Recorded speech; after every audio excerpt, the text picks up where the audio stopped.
I apologize for serving you something that didn't taste good. I promise I won't make it again. But no matter what I made, he always criticized it. I reached my breaking point. I decided to divorce and leave the house. Then something unexpected happened with my husband and our eldest son.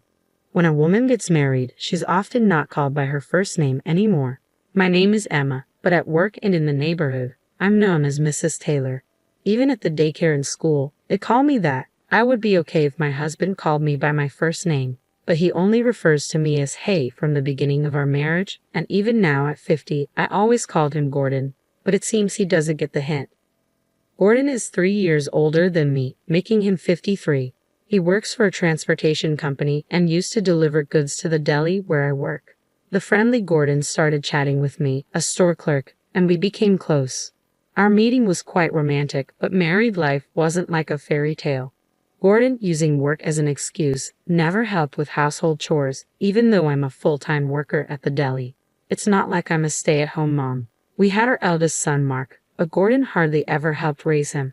Men get praised just for playing catch with their kids, but women work from dawn till dusk and still aren't exempt from household duties. Nor do they get any praise. Isn't society's expectation that mothers should naturally take care of their children oppressive to women? Mark was a good kid until high school, but after joining the workforce, he became sarcastic. Especially in the last 2 years since he joined his current company, he's been coming home late and doesn't listen to me at all.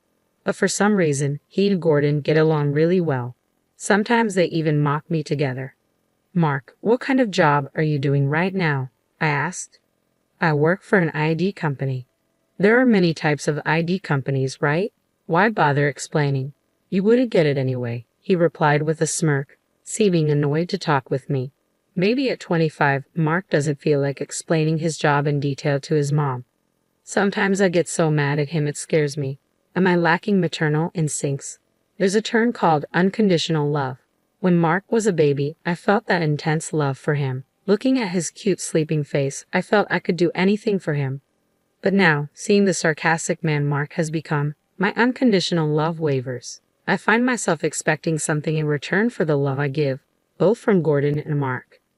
26 years of marriage. Every day is filled with sighs, and I can say I have been happy about 2 years ago. Gordon and Mark started teaming up to criticize my cooking. I don't think my cooking skills suddenly dropped, and I don't remember cutting corners. I always consider nutritional balance, try to save every penny at a supermarket, and take into account Gordon and Mark's favorite dishes. Plating daily meals is hard enough, but having my hard work criticized is honestly disheartening. Tonight, I made Gordon's favorite Chinese stir-fry.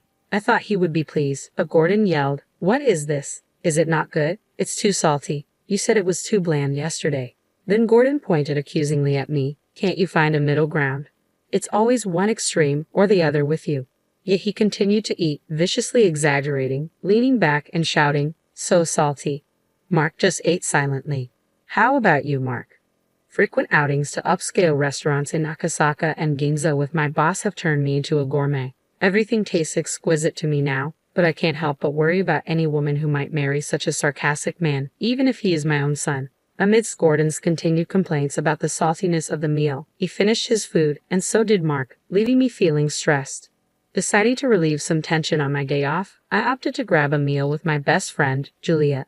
Like me, Juliet is 50 and went through a divorce 2 years ago.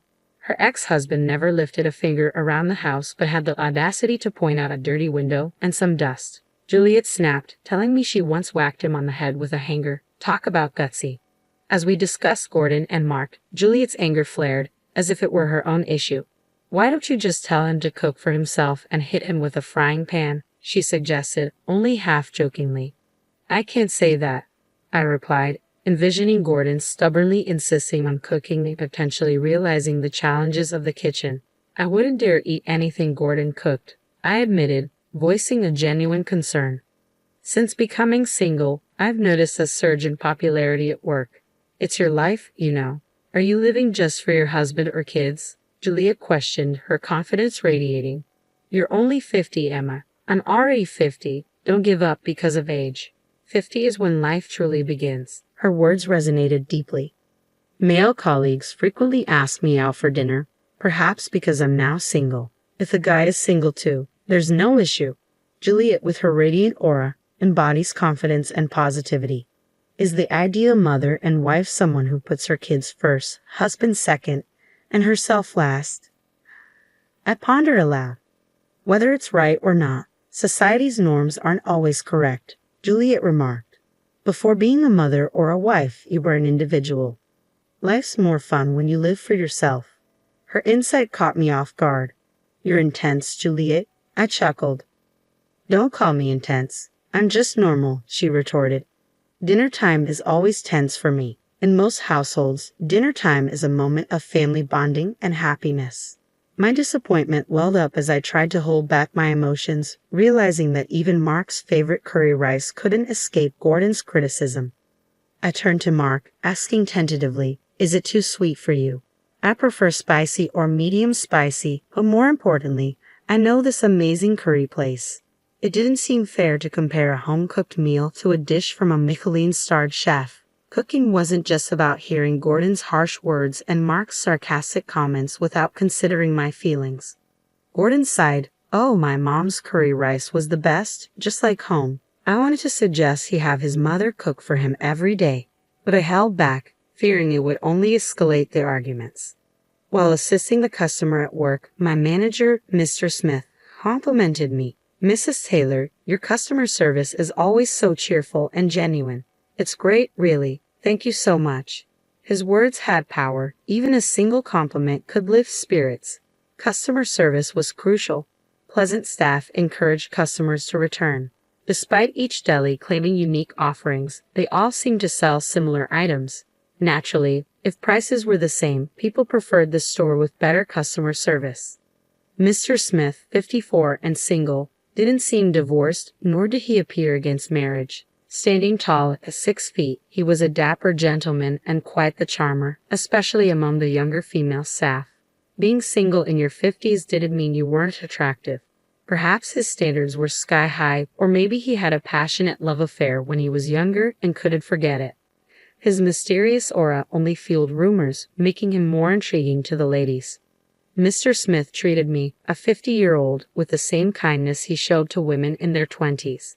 Such a gentleman. I couldn't help but wonder how Gordon and Mark behaved at work. If Mark made snide remarks to his colleagues like he did at home, he would definitely be the talk of the office. I worried about Gordon, especially. During the dreaded dinner time, Gordon and Mark were engrossed in watching TV. It was a show featuring family restaurant staff showcasing their best dishes, judged by renowned chefs. As I casually watched, Gordon chimed in, "Don't you ever think of going on this show? Why would you fail everyone?" Mark joined in, laughing at his father's joke. "They would probably say, 'Are you trying to kill me with this?' and throw a rejection card at you. That's just too much." "So, should we order pizza tonight?" I suggested, hoping to steer the conversation away from criticism. "Pizza? I'm in the mood for a hamburger steak taco from the family restaurant." Seeing my rare defiance, Gordon's expression changed. "What's with the attitude? Even I have my limits, you know." Mark laughed along with his father, singing "I Want You Back" in full chorus. I wasn't amused. What's "I Want You Back"? Don't you know anything? As they continued to have their fun, I felt left out and lonely. Juliet's face came to mind, and the word divorce crossed my thoughts. After work, Mr. Smith called me over. "Emma, sorry, Mrs. Taylor," he corrected himself. I smiled at him, saying, "If you want to call me that, it's fine." For a moment, a forgotten thrill washed over me as a love song played in the background of my mind, but I quickly dismissed it. Life isn't that sweet. It rarely goes as planned. As expected, Mr. Smith wanted to discuss work, not dinner. "Actually, there's talk of our store making a TV appearance. It's a show where family restaurants and delists showcase their signature dishes and a chef judges them." "I know it. My husband and son watch it regularly. The theme is lunch combos, and there will be an internal tasting session to determine who represents the store on TV. We're thinking of having you, Emma, represent us." I was taken aback and immediately declined. My husband and son criticize my cooking every day. Mr. Smith pondered for a moment. "Do they leave food on their plates?" "No. They always finish it. I have a friend who, no matter how good the restaurant, always says, 'You're satisfied with this?' I know better places, really. Maybe Gordon and Mark are like that. We need someone like you who cooks daily." Would you consider creating a menu for us? The responsibility was immense, and I hesitated, but part of me wanted to try. I wanted feedback from people other than Gordon and Mark. Taking the challenge seriously, I crafted a lunch combo. The company's top executives tasted it and unanimously approved my dish. While my colleagues were thrilled, I felt a mix of shock and resentment towards Gordon and Mark. Despite their daily criticisms, everyone else loved my dish. I couldn't understand why they would belittle my cooking. Was it just for fun? Furious, I left work early and stopped by the city office. I didn't tell Gordon and Mark about my selection for the TV show. Tonight's dish was shrimp scampi. For some reason, there were 2 cards on the table labeled pass and fail. After tasting a shrimp, Gordon and Mark exchanged glances and simultaneously raised the fail card. This is clearly a miss. I'm disappointed in this shrimp, Gordon remarked. Were they pretending to be judges? Was it fun to mock someone? I grabbed the cards and confronted them. You fail as a husband. What are you trying to do? You fail as a son, too, I declared, glaring at them. Then, lowering my head, I added, I'm sorry for serving you bad food. I won't do it again. But I had reached my limit with their constant negativity. Placing divorce papers on the table, I announced, I'm filing for divorce. Wait. I won't wait, Gordon protested. I have waited for 25 years. I can't wait any longer. 25 years? Okay, maybe not 25 years, but for the past few years, I've been patient. I can't take it anymore. I'm leaving this house, I declared. In shock, Gordon tried to laugh it off. It's kind of like a camera, right? That's an old reference. Where's the L in camera? He joked, pretending to search. Mark warned him. Dad, she seems serious. Really? Of course, I affirmed, resolute in my decision. Congratulations. You won't have to eat bad food anymore. In a whirlwind of change, I quickly moved out and started living on my own. Juliet's support was invaluable. Without the burden of my foolish husband and clueless son, I could focus on my job. Perhaps when life changes, many things start to shift. The company asked me to appear on TV. No way, I can do TV. You should get someone younger and prettier. That's how TV works, I argued. Most people only get one shot at TV in their lifetime. While part of me wanted to do it, I was worried about how I would look on screen. The show would have the chief judge ask detailed questions about the dish. If it's not the person who made it, they won't be able to answer.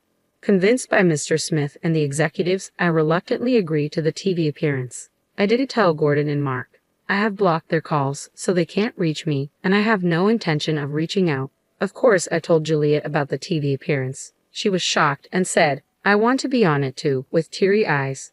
With nervousness, I appeared on TV with Mr. Smith. It was my first time, and my heart raced with nervousness. Watching the stern-faced chef silently eat my lunch combo, I felt like apologizing before the judgment. This bolognese has Worcestershire sauce, ketchup, and instant coffee, the chef remarked.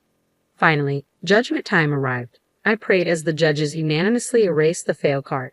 They even praised it as delicious and perfect. I high-fived Mr. Smith, blushing. I hoped it wasn't a dream. After that, I got involved in product development and received a raise. Was it luck that things turned around after escaping from a rude husband and a sarcastic son? 3 months after the divorce, Mark visited the store. He had bulked up like a football player, which surprised me. What happened to you? I asked. I had been eating at home, so I'd been eating out a lot. Before I knew it, I looked like this, he replied. Serves him right. It's probably karma for mocking the food that a top chef praised. I thought to myself. I saw you on TV, Dad shouted in disbelief. Mark smiled, but I only replied, Oh, please come back. Mom, grow up.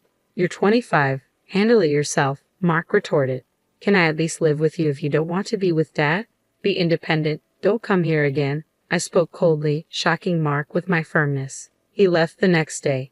As I was placing an umbrella stand outside the store, a massive man approached. Emma, who are you? He demanded. Don't play dumb, I replied. It was Gordon, but he had gained a significant amount of weight. Because of you, I've been eating and drinking at pubs every day. Before I knew it, I couldn't move. You have no right to call me that anymore.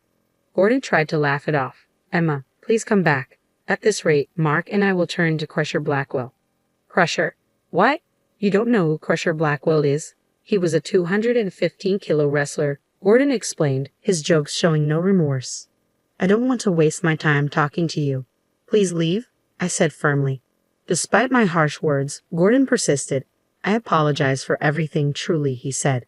As he apologized, I remained silent. Your cooking was always amazing. My mother told me never to praise someone too much. If you keep saying something's delicious, they won't improve, Gordon continued. Wait, where are you going? He called out as I retreated into the store. To my surprise, he followed me in. Wait, we were in the middle of a conversation, he protested. I have nothing more to say. If you persist, I'll call the police, I warned him. The police? Gordon looked around dramatically.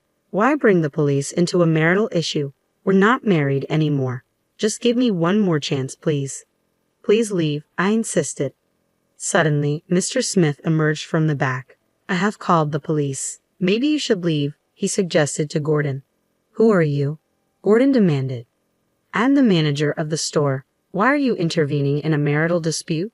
We are not a couple, Mr. Smith clarified, gesturing between Gordon and me. I get it now. Is that why you divorced? Are you two together enough? His rude insinuation infuriated me. What nonsense are you spouting? I won't tolerate it, I snapped. Is it true? Is that why you're so upset? Just then, a police car pulled up and two sturdy officers entered. That's the man, I pointed at Gordon. What are you talking about? Gordon protested as one officer tried to restrain him. He resisted, saying, Let me go. She's my wife. I don't know this giant. So you're denying me now, one officer said. We'll discuss this at the station. The other officer was also thrown off. Had Gordon become so strong as a wrestler? Overwhelmed by jealousy, Gordon's face twisted into a terrifying scowl as he grabbed one of the store umbrellas. I was taken aback, but Mr. Smith bravely stepped in front of me, arms outstretched, trying to placate the knight. Are you showing your true colors, you hothead? As Gordon raised the umbrella to strike, an officer from behind forcefully knocked it out of his hand and grabbed Gordon's wrist. You're under arrest for obstructing official duties, the officer declared. Obstructing official duties. The police's signature move. You think that solves everything? Gordon spat. Just come with us, Emma. As everyone on the street watched, I felt my face burning with embarrassment. The commotion continued as Gordon was forced into the police car. How embarrassing. Are you okay? Mr. Smith asked. I'm fine, thank you. If you ever need help, just let me know, I replied, grateful for his comforting words. You're very kind, Mr. Smith remarked. I'm not kind to everyone, huh? He added cryptically before leaving. Maybe it wasn't a misunderstanding. Since then, neither Gordon nor Mark visited the store. I finally had peace after 26 years of marriage. I was free. I could have lunch with Juliet whenever I wanted and enjoyed dinners. Even returning to a dark apartment, I never felt lonely. Work was fulfilling, and being valued by the company felt great. One day, Mr. Smith approached me. Emma, do you like musicals? He asked. Musicals? I love them, I replied. I got 2 tickets. It's easy to watch a movie anytime, but a play has a fixed date, Mr. Smith explained. Memories of my youth resurfaced, and my heart raced. Maybe it wasn't a misunderstanding after all. I would love to go, I said, smiling. Great, I'll take the tickets and go with a friend, Mr. Smith suggested. What? Just kidding. How about a nice dinner afterward? He added, seeing my relieved expression. Life is unpredictable. Now I'm embarking on a second youth.